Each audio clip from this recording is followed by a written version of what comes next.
భారతదేశం భిన్న సంస్కృతులకు నిలయం. ప్రపంచంలో అనేక మతపరమైన ఆచారాలకు కూడా ప్రసిద్ధి చెందింది. ముఖ్యంగా సనాతన హిందూ ధర్మానికి ప్రసిద్ధి చెందింది. అనేక రహస్యాలకు నెలవు. సైన్స్ కూడా ఛేదించలేని రహస్యం ఉన్న ఆలయం ఒకటి కేరళలో ఉంది. శ్రీకృష్ణ భగవానుడు కొలువైన ఈ ఆలయంలో దేవుడి విగ్రహం ఆకలితో బాధపడుతూ ఉంటుంది. స్వామివారికి ప్రసాదం ఇవ్వకపోతే ఆ విగ్రహం బలహీనంగా మారుతుందని నమ్మకం. శ్రీకృష్ణ జన్మాష్టమిని డిఫరెంట్ గా జరుపుకోవాలనుకునే స్వామివారి భక్తులు కేరళలో ఈ ఆలయానికి వెళ్ళడానికి ప్లాన్ చేసుకోవచ్చు.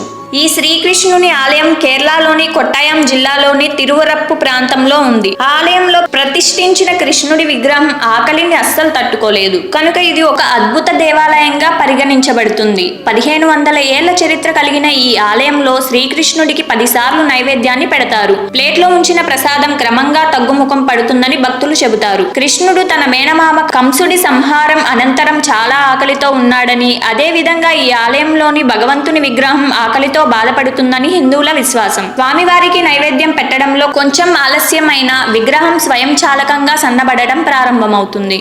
ఈ ఆలయాన్ని రోజుకు 2 నిమిషాలు మాత్రమే మూసివేస్తారు. శ్రీకృష్ణుడి విగ్రహం కేవలం 2 నిమిషాలు మాత్రమే నిద్రపోతుందని చెబుతారు.